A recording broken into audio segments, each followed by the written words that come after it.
I was disowned. I wasn't part of the family anymore. I wasn't welcome there. 13 years later, I still haven't seen my little brother and sister. This is very important to create that image because it's a very powerful tool for recruiting. You're free to leave whenever you want, but would you mind telling us why? Oh, I just didn't, I didn't think, it's pretty good. The kingdom of heaven is coming. I promise you. Excuse me, are y'all with the cult? We're not a cult. We're an organization that promotes love and... Yeah, this is it. Americans love true crime content.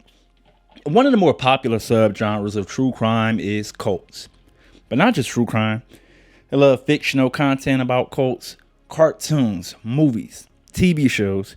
Yet the thing is that almost everything they show about cults is wrong. Why people join cults, what life inside of a cult is like. What's the difference between an organized religion and a cult? Well, you might be asking, what makes me qualified to talk about this? Well, I spent the first 27 years of my life inside what some consider a religion, what some consider a high control group, and what some would consider a cult. So we're going to be talking about all of that. And finally, at the end, how you can help someone escape or if you're actually trying to leave. And in case you're new to the channel, I'm John Lewis. So stop me if you've heard this before. iPhone users are in a cult. Oh my God, them crypto bros are in a cult. The One Piece anime fans, they act like cult members. We use the term cult, it's lost almost all actual meaning. And for the sake of any international viewers watching this, I'm going to be mainly focusing on Western American cults. And to try and be as unbiased as possible, from this point forward, I'll be using the term high control group, which is very similar. There are differences, but what I'll do is I'll just lay it out for you all, and you can decide if I'm describing a high control group, a religion, or just a bunch of annoying people that really want you to invest in some magic money. Chapter 1, the not so modern history of offshoot religions. The 2010s had the crypto boom. The 1990s had the dot-com boom. The 1920s had the automotive boom. And around the mid 1700s to early 1800s, in an area of America known as the Burned Over District, pretty much over in Pennsylvania, not far from New York, and the early 1700s to mid 1800s had what we'll call the New Age religion boom, or as some people refer to as a white guy claimed that he talked to God or an angel in a dream, or in the case of a woman by the name of Ellen G. White. You see, Ellen G. White, she started a that was one of two groups that splintered off from the Millerite movement. You had what was actually the Bible students who would eventually become off from an earlier group called the Millerites. And what caused that splinter was one of many failed predictions. This final prediction was so big that if you Google the Great Disappointment, it still comes up. It happened in 1844, where the leader of the Millerites claimed that Jesus was going to come back for his second coming, and obviously it didn't happen. Well, according to who you ask, it may or may not have happened. You see, various groups, they made various predictions through time. Some of them claimed that their predictions actually came true and they were invisible, but you kind of get the idea. Now, that year 1844, it may just sound random or obscure, but here's the thing. He didn't just pull that number out of anywhere. He used, along with other groups that would continue after him, used what's basically known as Bible numerology, or which is just an extremely detailed way of using specific scriptures and some made up math to get to a specific year that something is supposed to happen. Sometimes they would change it. They say they were off by a year, or they forgot to count by 0. 12 is a magical and special number in the Bible, as seen by the 12 disciples who closely followed Jesus' way of life. In addition, 12 is seen in the 12 tribes of Israel and the foundations of the New Jerusalem. which was built using a foundation of 12 stones. It can therefore be thought that this number alludes to some kind of exclusivity, as well as protection from outside influences in both the Bible and... All of this could be an entire video, and depending on who discovered this video, you will probably see in the comments. Those couple of comments that I just made a few seconds ago are enough to get me labeled as, well, various groups have different names for them. Suppressor, apostate, could get excommunicated, but more on all of that later. And already some of you might be asking, wait, what and how did all of these religions and charlatans convince people that they talk to God or an angel or something? Well, when a guy sticks his face in the hat and tells you that a seer stone helped him write a new book of the Bible, in the case of the Mormons, you listen to him. You all got to remember, this isn't much longer after the Salem witch trials and the Emancipation Proclamation. So women and black people really didn't have too much to stand on to deny these things. And also, two things they really liked doing back then was lynching black people and burning women they thought were witches. So all it pretty much came down to is a guy that convinced enough white guys that, no, I really did have this conversation with God or Jesus, and you can't seem more credible. Pretty much like how crypto seems to work today. Chapter 2, cults versus religion. So you might be saying to yourself, yeah, that's a little bit weird, but all of that honestly just sounds like a younger religion. Well, so that I can avoid this video getting tagged as hate speech and also come from an unbiased view as possible, we'll be using the term high control group. That's for a couple other reasons. First off, not all high control groups are religions. And I watched a lot of documentaries and various videos as I prepared for this. And they all kind of say the same thing when you're talking about these high control groups. They have a charismatic leader. They have a strange set of rules and also consequences, sometimes deadly, for leaving. While a lot of that is true, most of that is in more of the extreme case. A lot of people think of, when they think of high control groups, they mainly go to, like, the most modern here in America was that group called Nexium. I'm sure you've heard about that in some aspect. Or back in the day, you had the People's Temple with their leader, Jim Jones. A lot of that is true. But when those more extreme cases, they come and go. Some last for a few years, or if they're lucky, maybe a decade. But when it comes to high control groups, there's a spectrum. Same way that somebody going to Wendy's and asking for a cup of water and filling their cup up with Sprite, and someone who runs a Ponzi scheme for $500 million and runs off. Technically, both of those guys are on the spectrum of thieves. One is way more on the extreme. So to figure out how we can classify something as a religion or high control group, we'll be using what's known as the BITE model, developed by Dr. Steven Hassen, who was a member of the Moonies in the early 1980s. You know what? We're just going to let him talk about it for a minute. Like, for example, Steve Hassen before the Moonies, and then when I became a Moonie, I was a different Steve Hassen. I had different beliefs, different language, different clothing, different hairstyle, different foods, everything. And so the notion is that mind control doesn't erase who you are, it just suppresses who you are. And in the case, like people are born in it, some people are much more acutely aware, even as children, that they're not allowed to be themselves, especially if they're gay, but especially if they're just, not into it, where they can see the lies, where they can see the deliberate fear manipulation or the hypocrisies. And they never want to believe it. So they're rebelling. They have to behave a certain way, otherwise they'll be corporally punished, which is one of the BITE model attributes. Because a cult wants dependence and obedience. They do not want people who are thinking adults, who can use their conscience, use their critical thinking, have analytic skills. They want people to have blind faith and follow. So for the rest of the video, we'll be going through the BITE model section by section. Each letter represents something in case you're not familiar with it. The B is behavior control. I is information control. T is thought control. And E is emotional control. So let's start with obviously B, behavior control. For a baseline question, let's think about it like this. Do they change your behavior to fit in with the group? First, let's just look at what I would consider a normal religion. Let's just say you a guy, you join St.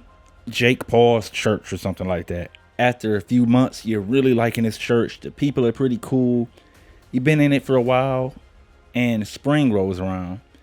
And now it's time for your softball league that you've been a part. Well, you know what? It's not really a softball league. It's more of a beer league, but you having fun. You've been a part of this league for about 10 years. So you invite a couple of the guys from the church.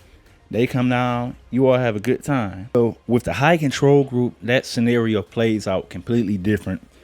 First, we have to set up how high control groups make contact with people. So imagine it's a Saturday.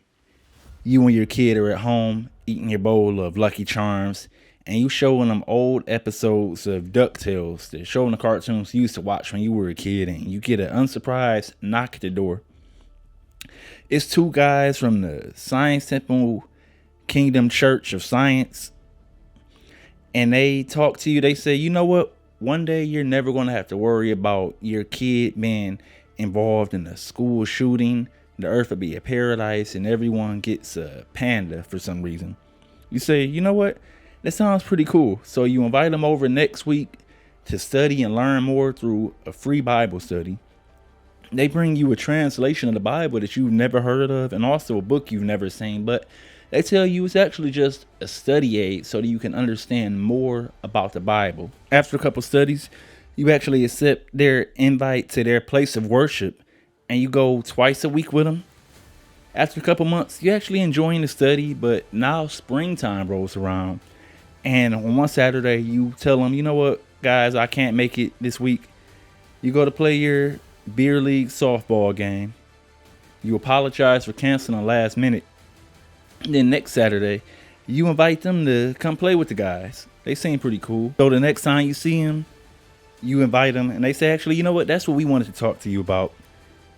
We can't play softball with you because Saturdays, that's when we go knocking door to door, trying to spread the good word. And also they explain to you that you've been studying for a while and they expect you to join them eventually. And also those guys that you're playing baseball with, they're bad association.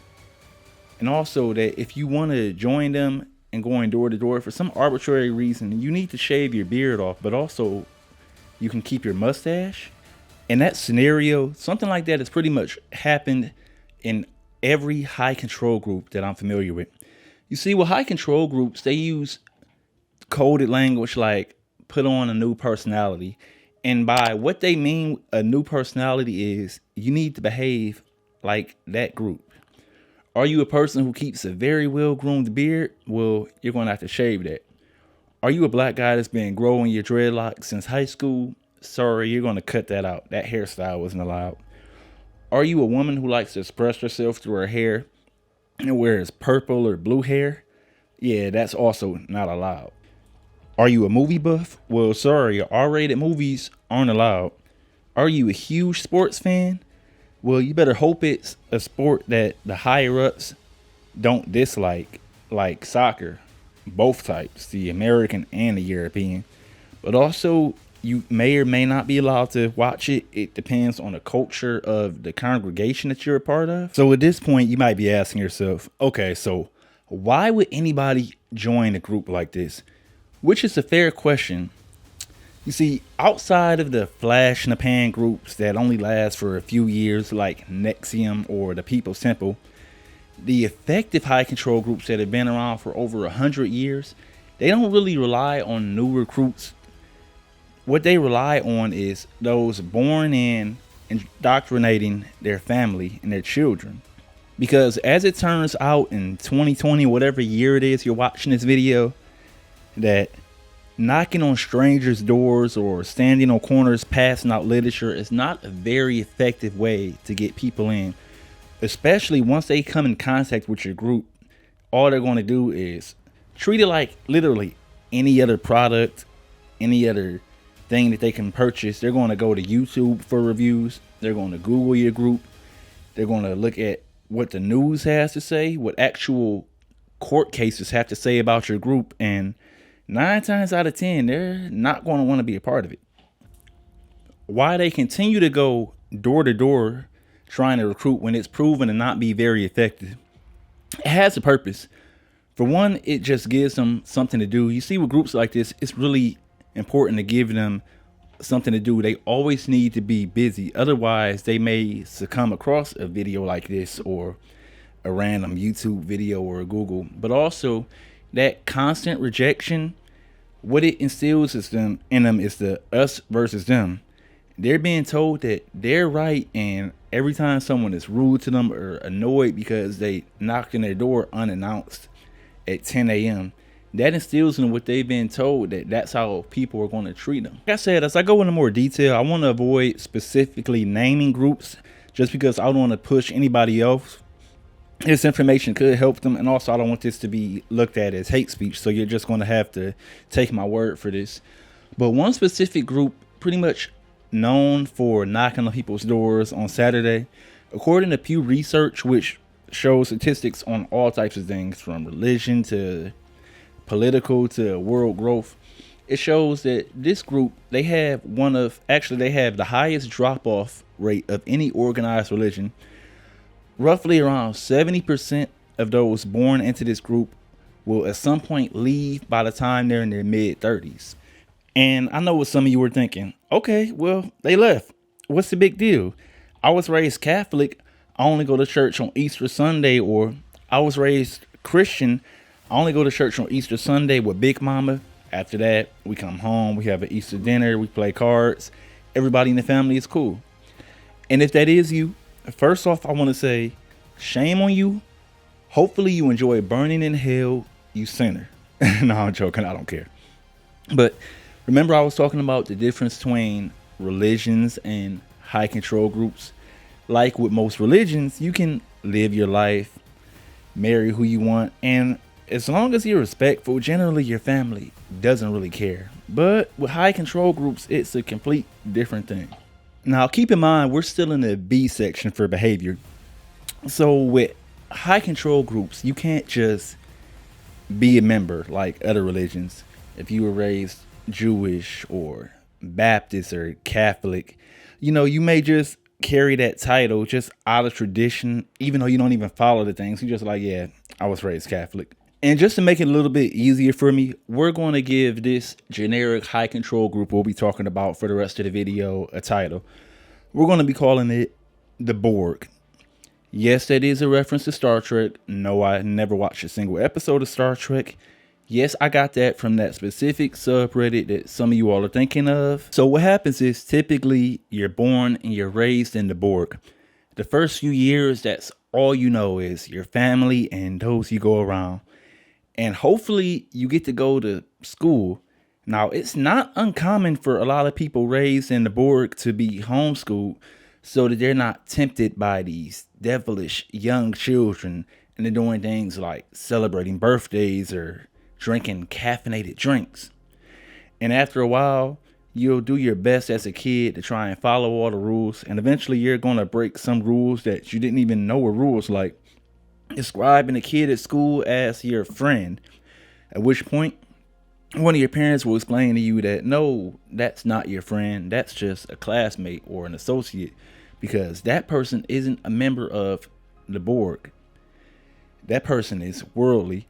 And all of this is just a part of the us versus them mentality that's instilled in you as a young age so that you can view anyone outside of your group as dangerous. But up until now, pretty much everything I describe is relatively mild. But it gets a lot more serious when you're dealing with the Borg. Let's just say you and your wife, you all are expecting your first child. You are extremely excited. You got the extra bedroom set up. You went to IKEA. You got the little baby bed thing set up. But you better hope that everything goes absolutely perfect during the birth, because the Borg says that blood transfusions are wrong. Not only are they wrong, that the Borg enforces it so well that some have actually died refusing blood. And also the Borg says that God says that blood transfusions are wrong in the Bible, despite the fact that the Borg previously said a couple of decades ago that organ transplants like kidneys were wrong and people died refusing that. Then the Borg updated information on that, but it can't be blamed because man is imperfect and sometimes they just don't understand what God told them. So when these new instructions come down, everyone has to accept it and go along with it or else. And I know what some of you were thinking. Wow, all of that sounds really bad and it's sad that people have lost their lives like that. But a few minutes ago, didn't you just say that like 70% of people leave the Borg anyway? Well, the best way I can describe it is like this, and I'm seriously not trying to make light of the subject, but you know how women in physically and mentally abusive relationships, it's not uncommon for them to leave and then go back because that type of mental abuse, it does something to them where they feel like they can't survive without it. That's what happens a lot of times in the Borg. Now, remember I said we're not talking about the most extreme of the most extreme high control groups. That B for behavior control, it doesn't mean locking people up on a compound, telling them that they can't leave. Because all it takes is one person to escape and then police come back and your whole operation is shut down. No, that behavior control means that mentally convincing people that without this organization, they're nothing. They'll never survive. That everyone out there is out to get them. They're going to hurt them. That's how you do it. And if you've been raised in a Borg, after years of childhood and adulthood indoctrination, it's a system where you don't want to leave. They put that us versus them mentality into you. And they made them as scary as possible. They tell you that the outside world, it doesn't care about you and it doesn't care about anyone else. All they do is steal, rob. They'll actually give you real life examples of people you actually known who left the organization. They died. They end up in prison with diseases. But what they won't tell you is those who left and have perfectly normal lives. They found love. They've improved their health, their mental. You see, that's how the behavior control works. And when all of this does fail, if you gain the courage to finally leave, the Borg uses one of its most powerful tools. Depending on the group, it goes by various names, but essentially it's shunning.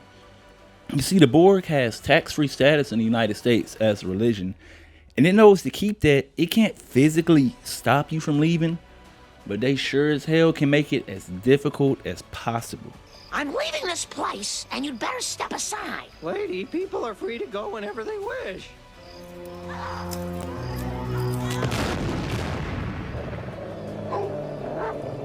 Now, remember I said that most members are born in, meaning that if you leave, chances are most of your family, your close friends, they're also members of the Borg. And what they're told is that you've been led astray. It could be the devil, women, drugs. It doesn't matter. It's never a good reason according to the Borg. And they have to shun you. Otherwise, they could be led astray outside of the religion. And also the consequences of being seen associating with you could lead to them also being shunned. And for some of you watching this, all of this probably seems extreme or like I'm exaggerating a little bit, but I promise to you I'm not. And I'm going to open up to you right after this. It's not an ad break because I don't have any sponsors on this channel. So if you want to support it, I have some links below so that I can continue making long form videos. So if I'm being completely honest, this is a video I've actually wanted to make since early 2018. But in hindsight, I'm actually glad I waited so long. It allowed me to get out a lot of my emotions. And I can hopefully help as many people as possible. As we get deeper in this video, I am going to be offering things that I feel legitimately could help. But just to be a bit more transparent, because of the organization that I was in and leaving, I haven't had a sit-down meal with my parents since 2017, or actually any of my brothers and sisters who are all still in. I haven't had a genuine phone call or text message that wasn't about trying to gaslight me into coming back into the organization that I left since 2018. All right, we're on to the next section. While personally, I can't say what tool is the most dangerous in the bite model, I can definitely say that information control is the most effective at keeping people in high control groups. Who can tell me where thunder and lightning come from? Yes, Bart? The leader, ma'am. Very good, Bart. And who invented Morse code? Oh, I should know this one. The leader? Ah, correct again. And you'll see why. So, it's Saturday morning. You and your son are at home watching old episodes of 1990's The Adventures of Sonic the Hedgehog. You all just finished your pancakes and, unsurprised, you hear a knock at the door. And it's two guys from the Science Church Kingdom telling you that all of this crazy stuff that's going on, that one day God promises that you won't have to worry about the almost daily mass shootings happening in America. You're a little bit interested? They offer you a Bible study. Jump to next week. What was supposed to be a Bible study turned out to be a study out of some book that they brought you, which actually turns to be just more of a, you read a paragraph and then repeat the sentence you just read out of the paragraph, word for word, as the answer. So the work week rolls around and you tell your coworker that, yeah, I just started studying with the Borg. They have some interesting opinions, and your coworker warns you that they kind of seem like a cult. And he tells you that his cousin was actually raised in the Borg. And when he left the Borg, that his entire community of friends and his parents actually shunned him because he no longer wanted to be a part of it. Your coworker also tells you that, yeah, just get on YouTube and put in ex-Borg members. It's countless personal videos of people telling their experience of what happened when they left, why they left. Some people left because they just wanted to date someone outside of the group, and that's not allowed. Some people left it personally. They felt like another religion made them feel better and it worked better with them, and they didn't have as much of a commitment. But you should definitely check it out. So after looking up some of this information, just to see how accurate some of this stuff is, you send a couple YouTube links to the two guys that offered you a Bible study and tell them Saturday rolls around, you want to talk about it. When they get to the house, you tell them that you read about how in the past the Borg taught that black people were the descendants of Cain's children and that their dark skin would be turned white in heaven. You tell them that you heard about how they break up families, and if someone decides to leave, that their entire family has to shun them. Complete communication is shut off. You tell them that you've read about how blood transfusions aren't allowed, and you explain that if it wasn't for a blood transfusion in an emergency, your wife would have passed away when she gave birth. And you ask the two guys that offer you the Bible study, those links that I sent you, how much of this stuff is true? At this point, you can tell from the body language that they're feeling really uncomfortable. And after a few stumbling of words, they both admit that actually, you know what, we didn't even watch that link that you sent us.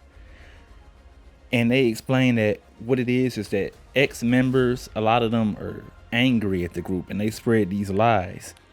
And you tell them, how do you know what lies are if you didn't even watch the video?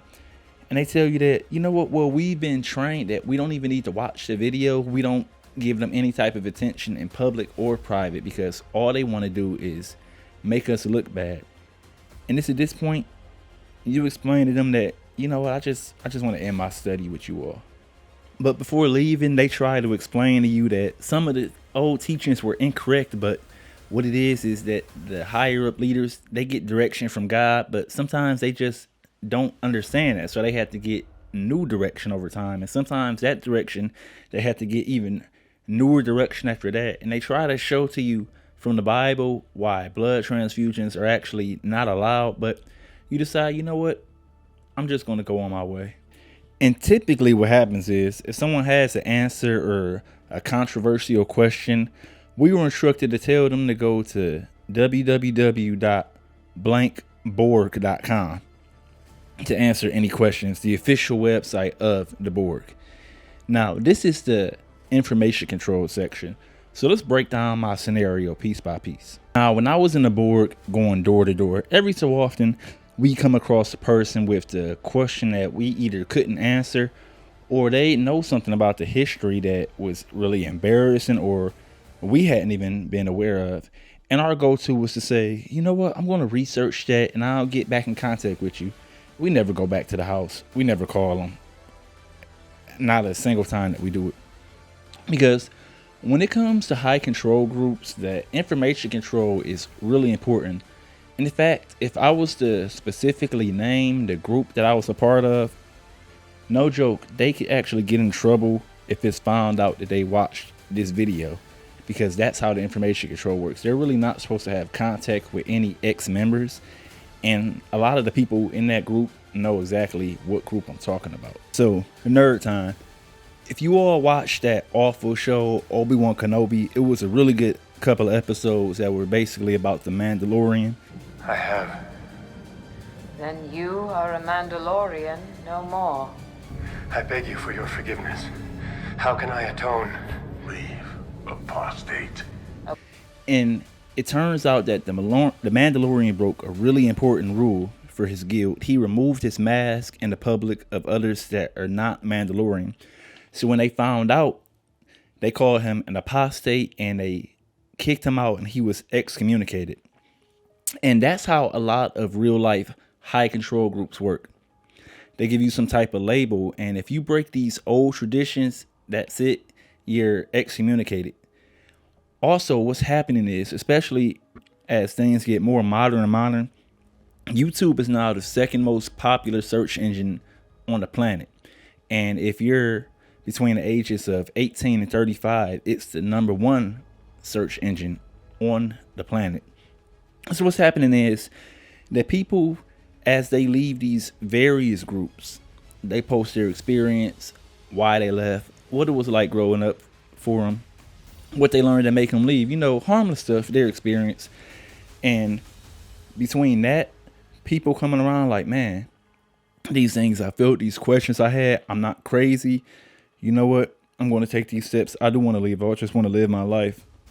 When you combine that with older generations passing away and the stagnated growth, these groups are shrinking, or they're staying about level at where they used to be. So the leaders, they have to respond.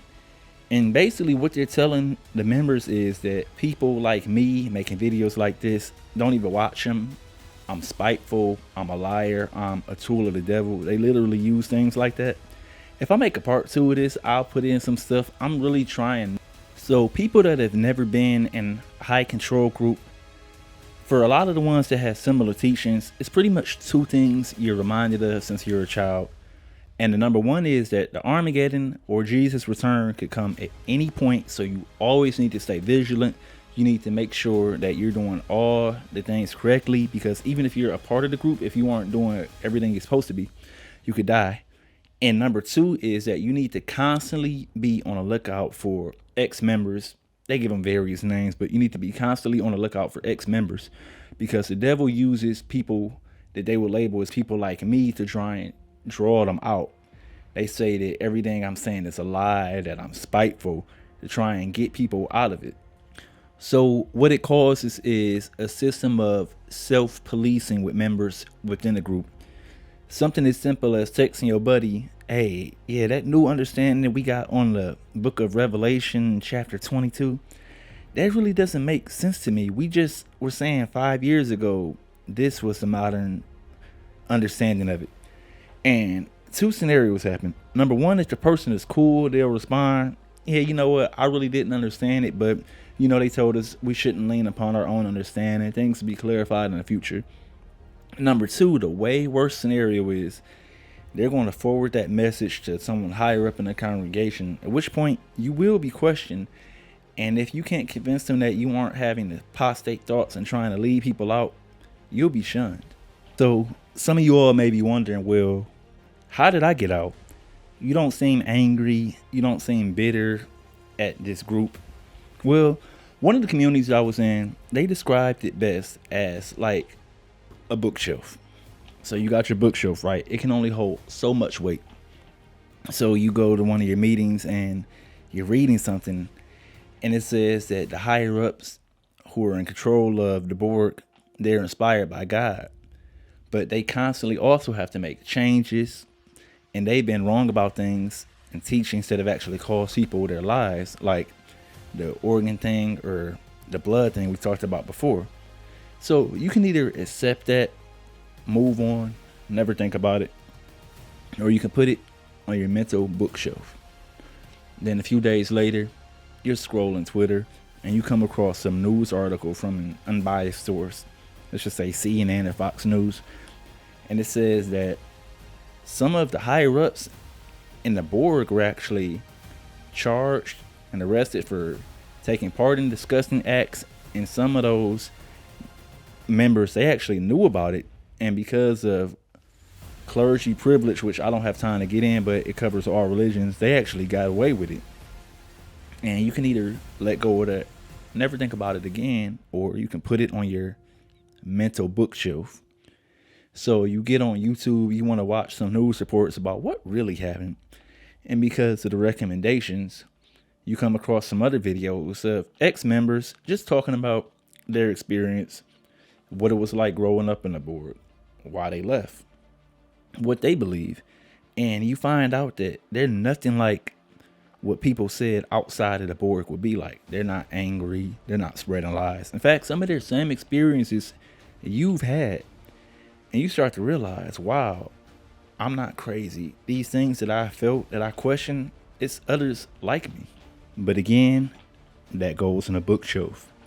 So later you discover Reddit communities with ex-Borg members, and they're posting content that the Borg said is straight up out lies.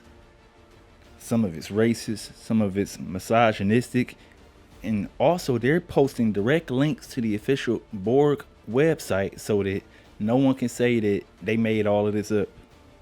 Again, all of that goes on your mental bookshelf.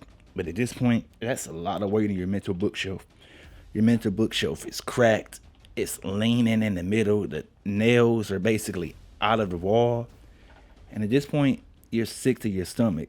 Everything you thought you knew is basically turned 180. Oh, and worst of all, you can't even talk to anybody inside of the Borg about this, because this is information you aren't even supposed to be looking at because it's from ex-members. At this point, your mental bookshelf is crashed. And you can't tell anybody that you've been looking at information from ex-Borg members because you don't know what you're going to do at this point. But what you do know is you could lose everything. Your family, your wife, your job, if you're employed by a member of the Borg, because these are really tight-knit communities. And if you follow what your parents told you, you really don't have that many friends outside of the Borg because they aren't a part of you. And all of this because of some information. So I'm going to cheat and combine thought control and emotional control into one section, mainly because they very similar, but also if we were to do deep dives, they are very different. But I feel like that seems fair enough. Also, this video is getting kind of long. So imagine it's Saturday, you and your son, you watching Craig of the Creek. Y'all both just finished your strawberry Eggos and you get a knock at the door. It's two guys from the Kingdom Church Science building down the street. And they tell you they got a good message that eventually we're never going to have to worry about the almost daily shootings happening in America. That Earth is going to be turned into a paradise. All of your dead loved ones, they'll come back. You're never going to have to work hard like you do. They offer you a Bible study, and by some stroke of luck, everything that stopped you in the behavior control and the information control, you either miss all of that or you give it a pass and you continue studying. So it's been about 6 months, and now you 10 toes down in this group. You decided that this is the one true religion on earth, and you started to use the language of the group. And you say that things like every other organization that's Christian, they're all a part of false religion. And all of those news articles and court cases, those are just ploys of the devil to try and make the one true religion look bad. You even reported your study conductor because he said that the higher ups that decide what information we get, that sometimes they actually can be wrong. Now it's approaching time for you to become an official member of the board. In a few weeks, you'll be getting baptized. And as you watch the news, a very important election is coming up. And 2 things that you feel strong about. Number 1 is women's reproductive rights in your state. And number 2 is eliminating cash bail for a proven system that works better. But you know from your study that if you want to be a part of the board, you have to remain politically neutral. That means no voting, no peaceful protests. You need to leave things in God's hand. So you talk to the older men in the congregation, and they tell you that legally we can't tell you not to vote. But if you do vote in that election, that you won't be allowed to get baptized. And also you'll lose your privilege of going door to door trying to recruit more people in the board. So you talk to the older men of the congregation again, and they explain to you that, listen, you just need to be patient. Don't lean upon your own understanding. Eventually, God, he's going to fix all of man's problems. But you have 2 sisters that you deeply care about. And the last thing you want is men deciding what your 2 sisters can do with their body. Also, all of those conservative talks and comments come to mind. You remember the conversations you had with members of your congregation after that police shooting of that unarmed black teen, and basically they were blaming the kid. And it seemed like all of those members of the congregation, they were basically blaming that kid who was no more than $130 soaking wet. But this is a serious matter to you. So you get home, you do some Googles to try and figure out what you want to do. And you come across an article that's crazy. So you confirm it, you Google it. Multiple news sites have articles. It says that actually the Borg held a letter writing campaign to Russia in 2017 to stop religions from getting banned over there. So you talk to the older men in the congregation and you ask them, how is that politically neutral? He tells you, well, see, that's different. That was directed by God for us to step in.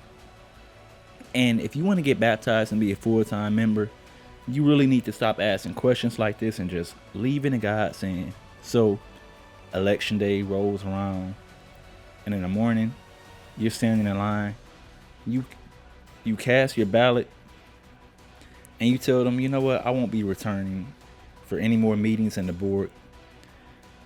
You lead a group, and once again you're able to celebrate birthday with your sister and have a Christmas dinner with your mom, things that would not have been allowed if you were still a member of the board. Now, like every other example in this video, that exact scenario is based on real life events either happened to me, I'm aware of, or I've seen shared in communities. And the crazy thing is, best case scenario, a lot of people I know, they would trade anything for that to be their life, because in that scenario, that guy, he only wasted 6 months. He still has a mother to go back to, 2 sisters, his community of friends before he was in. Now remember, we're in adult control and emotional control, and we're not really talking about the more extreme cases, because there are way more extreme cases where they use things like sleep deprivation, withholding food from people to try and get them to do things. If they catch me talking to you, they'll throw me in the closet again. Yes, sir, we have blueberry. I'm so tired and hungry. Tastes delicious on muffins, bagels, or crackers. And they haven't let me pee-pee in 2 days. But a lot of times that ends up in the FBI raiding those facilities, and as we talked about before, they don't last very long. In the case of these high control groups that have tax exempt status, they've mastered it. That's how they've lasted over 100 years. And one thing I want to stress, that those born into the board that spend their entire lives in it, or even those that join it as full adults, these aren't stupid people. What it is these groups, they mastered playing on people's emotions, and that's how they get them in and keep them in. So chances are when you were a kid, you probably got a whooping or a spanking, or you might have fell off the bike and bled a little bit, and you don't even think about that, right? But I bet something traumatic happened emotionally that you still think about to this day. The specific organization, the Borg that I was a part of, it was the thought that when Armageddon comes, everyone who's not a part of the Borg or following all of the rules to be destroyed. And my mother, she would tell us, I hope all of my kids make it. I want to see you all in the paradise. But if you don't make it, that's fine, because it's going to be like you never existed. God will remove that thought from my mind when I'm perfect. And I'm sure if she sees this, she'll probably use some type of gaslighting and say, I never said that. I shared this experience online in one of the Reddit communities, and it was a collective of people like, wow, that same thing happened to me, almost word for word. So it's no way that all of us are lying, right? While we will be talking about thought and control tactics from other groups, a majority of them will be firsthand that I experienced specifically in mine. So we'll go through a couple bullet points. One is instilling the us versus them, or the black and white thinking. Terms like brainwashing that you all hear, that's really not appropriate. In the ex high control group communities, we use the term undue influence. The way it works is a lot of groups that once you're in, like they make it seem like this baptism, basically it's different than baptism in other religions. A lot of religions you get baptized as a baby or a child. They basically have you answer some questions. It does take a couple weeks, but where the undue influence plays in, that you're making a lifelong dedication, sometimes as young as 8 or 9 years old. And if you do anything to get kicked out of the group, they tell you, well, you're the one that agreed to that. But would you let a child sign a lifelong contract? You can't drive a car till 16. Most important things, you can't do it till 18 or 21. At least in America, you can't even rent a car until the age of 25. Also, under the thought and emotional control, you're raised thinking that you have the one true religion. Any criticism is either an outright lie or they're exaggerating to try and make you all look bad, to hurt your reputation. Another tactic that you'll see is the change of identity. Now, this one is a little bit weird because, like I said, the majority of the members, they're born in. So it's not so much change of identity. It's kind of changing the identity that you would have had. See, when I was younger, as a black ex-high control group member, I was always interested in figures or groups like Martin Luther King, Malcolm X, the Black Panthers, and later in life, prison abolitionists. But when these groups and these people were written about in our literature, it was always like they were either painted as villains or talked about as being presumptuous to take their own life in their hands instead of waiting on God to fix things. You're only allowed to have positive thoughts, so you have to put on like this fake personality. So specifically, the Borg that I was a part of, you really couldn't critique it because that was looked at as basically critiquing God. So about 3 times a year, we would have these conventions, and in simplest terms, they're like 3 days of basically 8-hour church services from like 8 a.m. to 4 p.m. They will have various talks and a theme. It's all Bible themed. But by the end of it, no matter what it was, someone will also always say, oh, that was the best convention ever. Multiple people in the congregation, that was the best convention ever. You would never hear anyone say, yeah, you know, this year's was nice, but 2 years ago, that's my favorite. That was the best one. It was always the best. No one would ever say, yeah, Fridays was kind of boring, but Sundays I really liked it. You really couldn't be critical like that. Now let's think about how that compares to real life. If you were an MCU fan, Marvel Cinematic Universe, no doubt it's at least one movie or TV show you really didn't like, and you don't have a problem telling people that on Twitter, like that one was boring, it was too many jokes, whatever, but you're still a fan, right? You would always also see these like fake positive personalities in the congregation. It was like some episode of Twilight Zone or something. Especially like people just didn't behave the way that you know they really behave. You know, it was always off. I think a lot of people call it, y'all familiar with it, they call it toxic positivity. And the funny thing is, some of the more down to earth people that really didn't do all of that, almost all of them are also outside of the organization. They've left the board too. Some of them I still keep up with. Then you get to the love bombing. Every so often, someone would bring a new Bible study that they were trying to get to be a full-time member, and people would just basically love bombing this person, be overly nice so that they would want to be a full-time member of this group. Now that we finished the bite model, I'd be doing a disservice if I didn't try and help at least one person. So this final section will be called just simply moving on. So if you currently in a high control group, the first thing I want you to do is, if you have any type of doubts, don't just take my word for it. Don't take any ex-member's word for it. I want you to do your own Googles. The literature that they give you, look at a third party. The sources that they claim, look those up from the direct source, because sometimes they will misquote people. The dates that they give wrong dates about historical facts sometimes to try and line up the timeline, the prophecies. Look up all of that. And as I began to wake up, I started thinking about things I heard my whole life. You would constantly hear the world is going from bad to worse. The world is going from bad to worse. But factually, that's just not true. We're living in the 21st century. When you look at the dark ages, the average lifespan was like 40 years. And you're like, all right, you reaching. Oh, that's not what they meant. Okay, well, I'm a black man in America. It's no way the world is going from bad to worse. I would much rather be living in 2022 than 1922.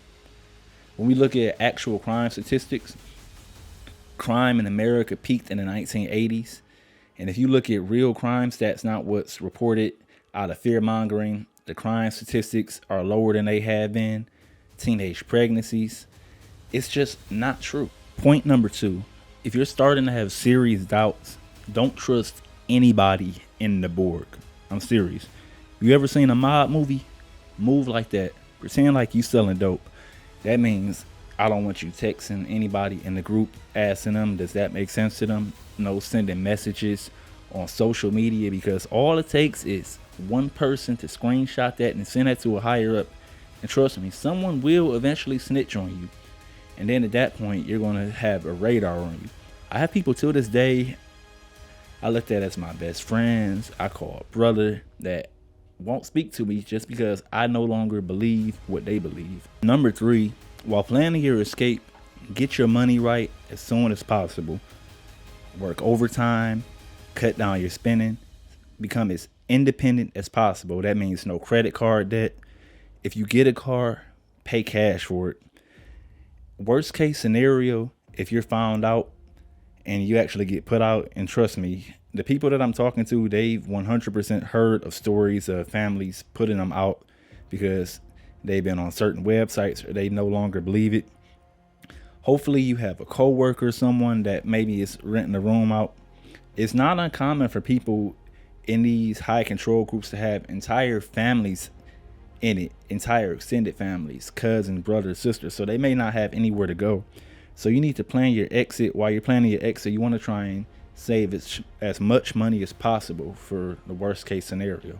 And then I want you to mentally prepare to lose everything. I'm serious. That could be your spouse, your parents. You could lose custody of children. You could lose all of your friends, everyone you knew. You need to mentally prepare to lose that. But it does get better. You can rebuild. You can rebuild your community. That taste of freedom of being able to think what you want, research what you want, it's no price you can put on that. After all of this, you need to seek a therapist, because this is a lot that you just went through. Something that actually I still need to do as I make this video. And finally, I want you to remember this phrase that I heard. I would rather have questions that I can't answer than answers that I can't question.